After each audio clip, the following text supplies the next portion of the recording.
Good morning. Thank you for joining News with Nana. Hmm. And you're wondering, what is Nana talking about when she says rolls downhill? Well, if you look on the screen, and again, this is just my opinion of all the shortages that we are seeing, like the employee shortages, at least here in Michigan. Um, this actually came from a Facebook post. And this was from the 21st of September, where remember we heard about here in Michigan the bus driver shortage. Now it's custodians or subs. And they're like, what's really behind it? Well, we all know what's really behind it. And it has nothing to do with work. It has everything to do with mandates that they are forcing any employer who has over 100 employees, what any local government, which I believe governments kind of fall under that umbrella of government because it's not a federal employee, but it's kind of government. So, like, they're going to have a mandate. Um, so, I think that's the issue. But here, they're trying to pull it off as a Colorado school district has fewer than a quarter of its normal supply of cafeteria workers. Efforts to directly hire social workers in New York City schools are leading to shortages among mental health nonprofits that provide in-school services.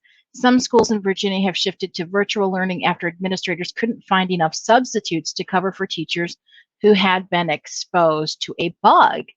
Um, all across the country, school districts are posting signs in town and notices on social media with humble but urgent requests for more school bus drivers. The mayor of Chicago asked the private rideshare communities Uber and Lyft to fill school transportation gaps. Ah, oh, Lori. I don't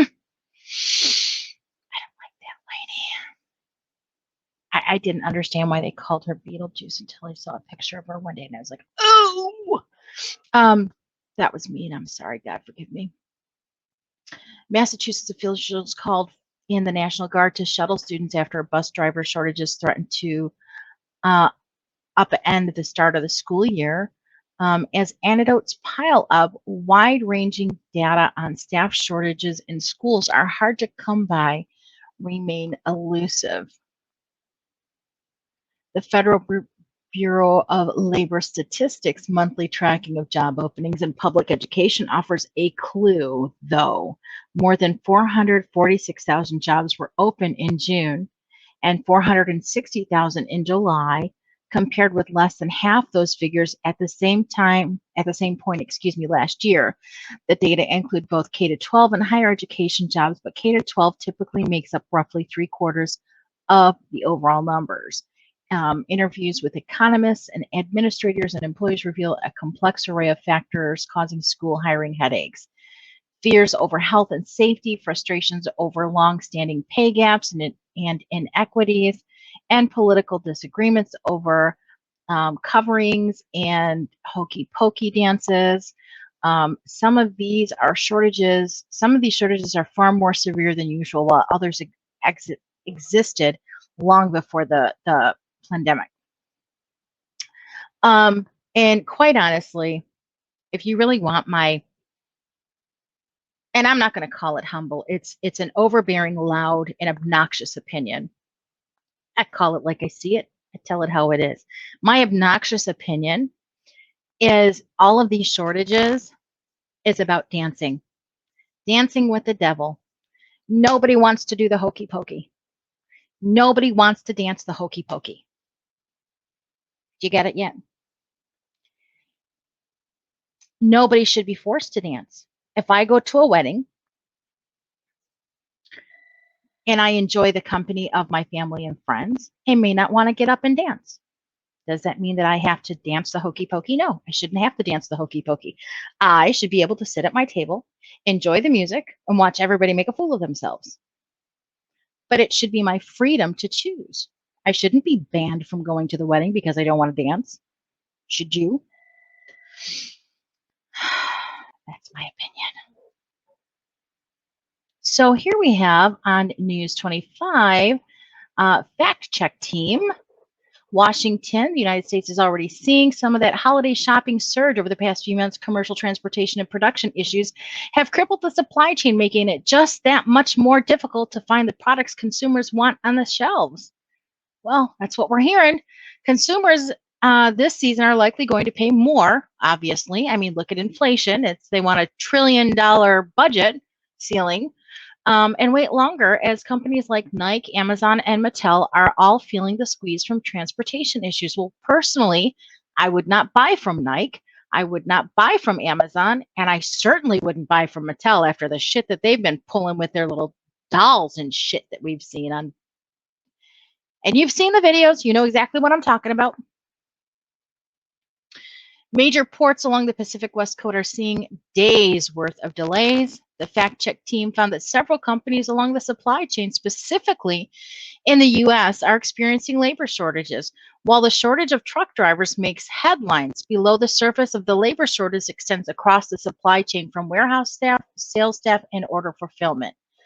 UPS, United Parcel Service, publicly announced that workers applying for their seasonal jobs can receive a job offer in as little as 30 minutes, enticing workers with pay that ranges from $17 to $32 an hour. The company said back in July that even with the labor shortages on the horizon, they anticipate being able to meet peak season demand.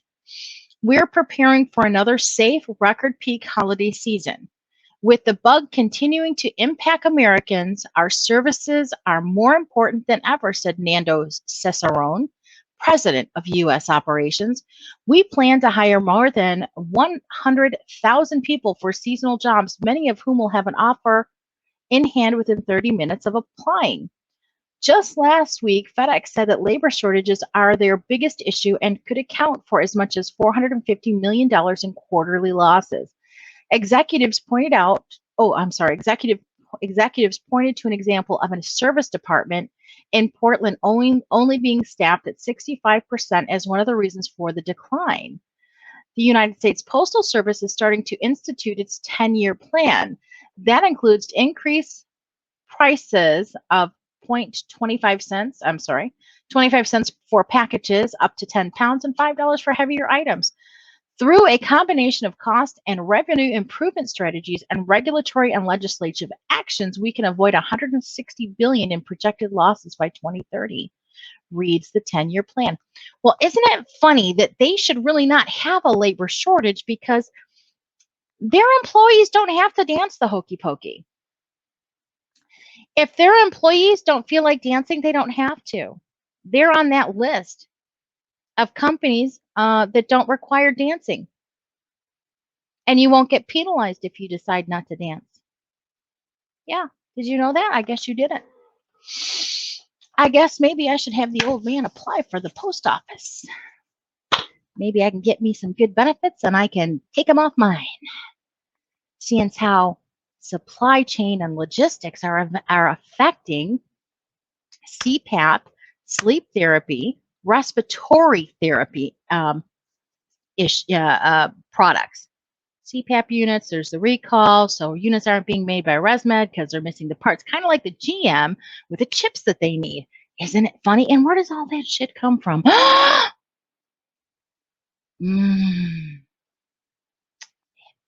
from the Fortune Cookie Company. Yeah, the Fortune Cookie Company. Okay, anyways. So we'll go on. So there's that. Then we have click on Detroit Channel 4 is a worker shortage having ripple effects in schools. So this is in Michigan. Most schools have only been in session for about a month, but nearly all of them have been having a tough go of it due to staffing shortages. A nationwide worker shortage is being felt by all industries and is creating a ripple effect within schools and their classrooms, including those in Metro Detroit. Over in Plymouth, the Plymouth-Canton Community School District is on short staff, especially custodians, in which only 40 out of 80 positions are filled. I have come in every day to work to keep it going. Oh, I have come in early every day to do extra work to keep it going, says Ryan Anton, a custodian at Farrand Elementary School in Plymouth. While employees like Anton keep things moving along, the district and its custodial contractor are working to fill open positions. And though they're struggling, the superintendent says they have tried everything. We've been offering signing bonuses of $1,000, doing ride shares, really thinking outside the box, Superintendent Monica Merritt said. The district isn't just struggling to hire custodial staff. Plymouth Canton schools are also trying to hire electricians, plumbers, over 1,000 paraprofessionals, more than 20 in food services, and 9 bus drivers. If a transportation person is sick, a bus driver, we don't have subs in that space, so the route is canceled, Merritt said. Every staff member is so valuable, and we don't have people here to readily replace. But then why are they getting rid of people who won't dance? You have all of this shit, all of these, ooh, sorry, all of these shortages, but don't nobody want to keep their workers. They all want to they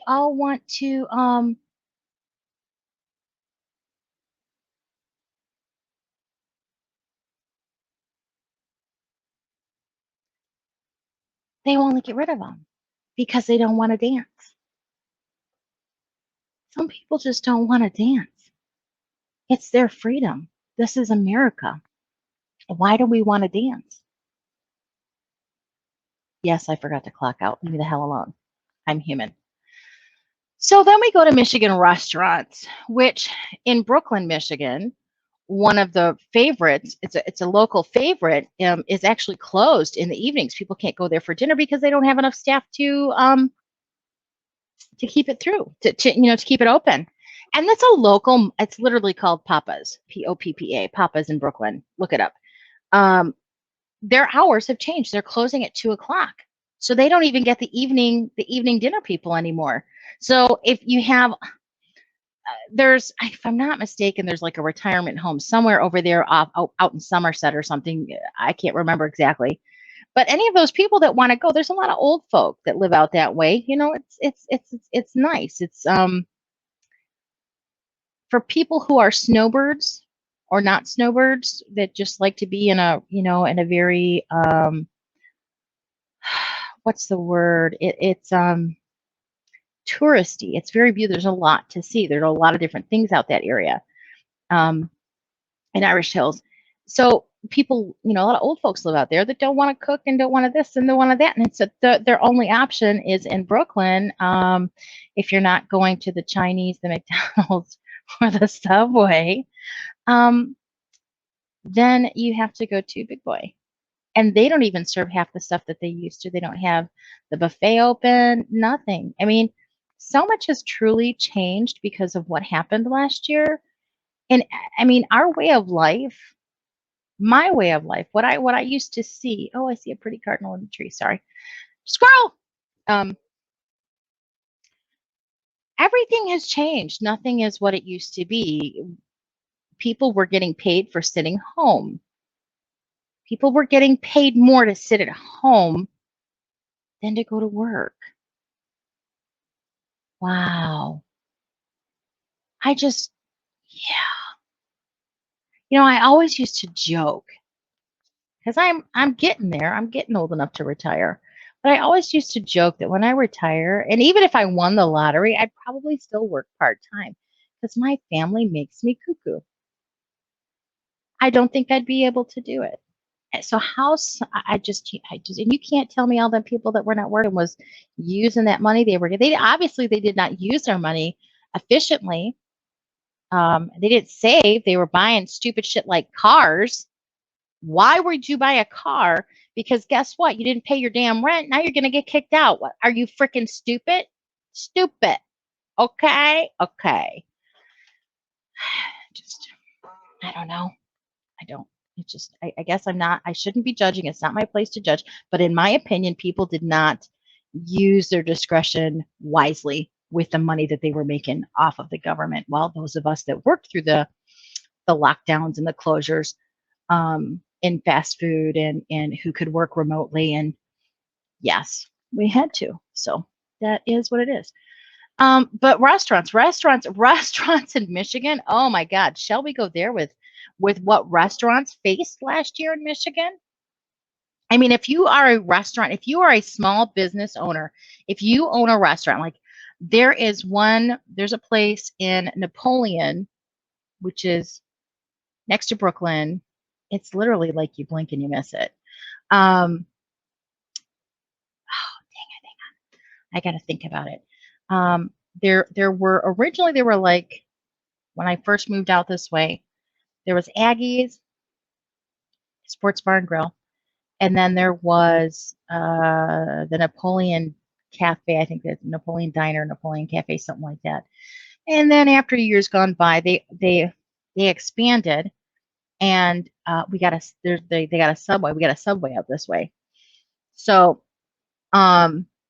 because between Brooklyn, so there's Brooklyn Napoleon, and then if you head one way, you're going towards Manchester. Then a few minutes the other way, you go into Grass Lake, and they just lost one of those nice. I'm so bummed. Ryan's Diner in Grass Lake closed down.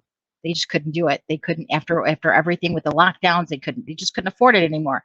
So they closed down in Grass Lake. Napoleon Diner went downhill like bad. My father-in-law had came to visit probably about 6 years. Well, let me see. Beans 5. No, so it had to be about 7 years ago. It was before pre grandkid. And we took him over to the cafe over there, and it was great. It was great. And then a couple of years, no, we didn't go out much. I cook at home. What the hell am I going to go somewhere else if I cook at home? And we didn't have such issues. Our economy was thriving, so it wasn't like I had to try to help out my small businesses. You know what I did? When I did go out to eat, I did go out to the small local businesses. Anyways, but we went there again, and it was the shittiest service, the shittiest food. It was utterly management. I was like, yeah, we're not going there again. Then we had a place called Lily's Diner, and I think they had really super good food, super friendly people, awesome, awesome, awesome place. Now, mind you, throughout that whole within the last 7 years, we got a Dollar General in Napoleon. Now, mind you, Dollar Generals are like everywhere, like every 5 miles you'll see a damn Dollar General, and it's even hit to the blink and you miss it towns like Napoleon. Grass Lake's not so little anymore, but there's a Dollar General in Grass Lake. There's a Dollar General in Napoleon. There's a Dollar General in Brooklyn, and actually going towards Vandercook, 127 off of 50, they put a new one at South Street, a brand spanking new one. Yeah. So these restaurants, if you made it through the lockdowns last year, now you're being penalized because nobody wants to work. And then you have the threat of minimum wage being raised. So you have to pay these people who didn't want to work $15 an hour. And then we have the logistic issue and everything, and inflation's gone up. So everything that you have to buy has gone up. So how are you gonna stay in the green? You're not. So there's that. That was my take. So, just remember, shit rolls downhill. Keep your eye on the prize, folks. Shit's coming. Build that ark. It's raining in Michigan. The floods are coming, folks. All right, I'm going to go get my lunch. Have a great afternoon. I think I'll be back. Bye.